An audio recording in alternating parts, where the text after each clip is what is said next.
আরও একটা new mini ব্লগে তোমাদের সকলকে জানাই ওয়েলকাম। আজকের ভোরটা যেন কিছুটা আলাদা। জানলার বাইরে তাকিয়ে দেখি লাচেনের এক ফালি রূপ ধীরে ধীরে ধরা দিচ্ছে। সেই পাহাড়, সেই শান্ত হাওয়া, মনটা একেবারে ভরে গেল। প্রকৃতির এই স্নিগ্ধ সকালে আমরা রেডি হয়ে নেমে এলাম ব্রেকফাস্ট করতে। আজকের মেনুতে আছে ম্যাগি। এবার রওনা হব গুরুদম্বার হ্রদের পথে। কিন্তু এই পথ একেবারেই সহজ নয়। লাচেন থেকে গুরুদম্বার যাওয়ার রাস্তার মাঝে মাঝেই ধস নামে। হঠাৎ পাহাড় থেকে নেমে আসে পাথর আর কাদা। এই প্রাকৃতিক দুর্যোগের মাঝেও আমরা সাহস নিয়ে এগিয়ে চলেছি। রাস্তা জুড়ে কখনো পাথর, কখনো কুয়াশা, কিন্তু মনটা বলছে সামনে যা আছে তা হয়তো জীবন ভোর মনে থেকে যাবে। গন্তব্য আজ গুরুদম্বার, এক পবিত্র অলৌকিক সৌন্দর্যের টান। গুরুদম্বার হ্রদের কাছে যখন ঠান্ডায় কাঁপছি, ঠিক তখনই যেন এক আশ্রয়, আর্মি ক্যাফে। দেশের বীর জওয়ানরা এখানে শুধু পাহারা দেন না, পর্যটকদের জন্য একটু উষ্ণতা, একটু হাসি মুখ আর এক কাপ গরম চা নিয়েও হাজির থাকেন। এই উচ্চতায় দাঁড়িয়ে যে আতিথেয়তা তারা দেয় তা সত্যি হৃদয় ছুঁয়ে যায়। এক কাপ গরম চা বা ম্যাগির স্বাদ এখানে যেন একেবারেই অন্যরকম। আর্মি ক্যাফেটা শুধু খাওয়া দাওয়ার জায়গা নয়, বরং এটা একটা অনুভব, যেখানে দেশের প্রতি কৃতজ্ঞতা আর ভালোবাসা আরও গভীর হয়।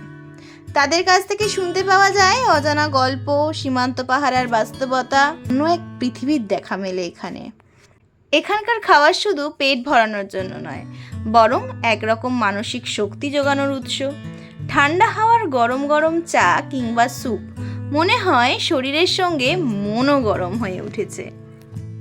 এখানের জওয়ানরা নিজেদের হাতে ট্যুরিস্টদের জন্য তৈরি করেন ভেজ পিৎজা, ভেজ বার্গার, বিভিন্ন ধরনের মিষ্টি, ডোনাট, পেস্ট্রি, জিলিপি সহ বিভিন্ন খাবার, যা তারা খুব অল্প দামেই কিন্তু বিক্রি করেন।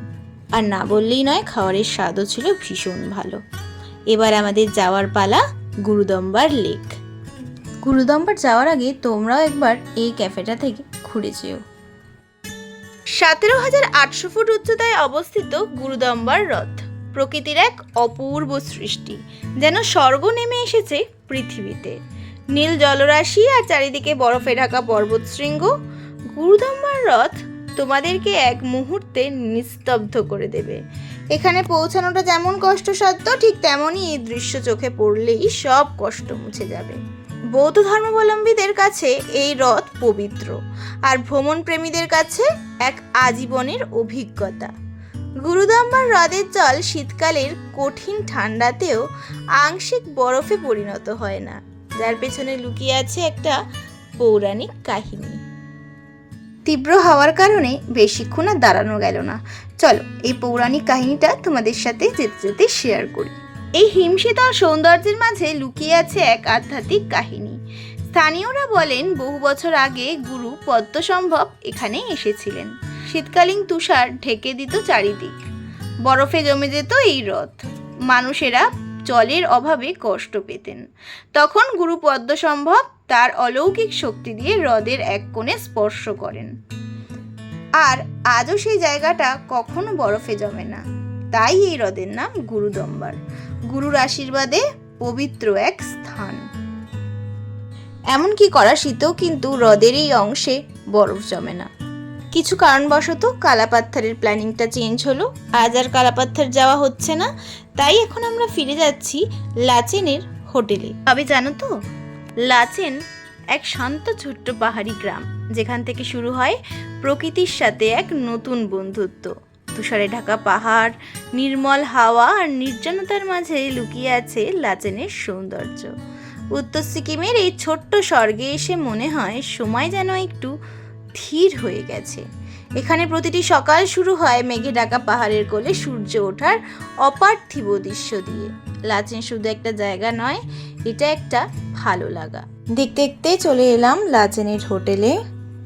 ক্লান্ত শরীর, একটুখানি বিশ্রাম আর একটুখানি লাঞ্চ, যেন নতুন করে পথ চলার এনার্জি। হোটেলকে বিদায় জানিয়ে আবারও রওনা হলাম লাচেনের উদ্দেশ্যে। বৃষ্টি পড়ছে, রাস্তা ভিজে একটুখানি রোম্যান্টিক হয়ে উঠেছে যেন। এই মনোমুগ্ধকর আবহাওয়ার মাঝেই আমরা পৌঁছে গেলাম লাচুং। তবে শরীরটা একটুখানি খারাপ করায় ভিডিও করার আর হয়ে ওঠেনি।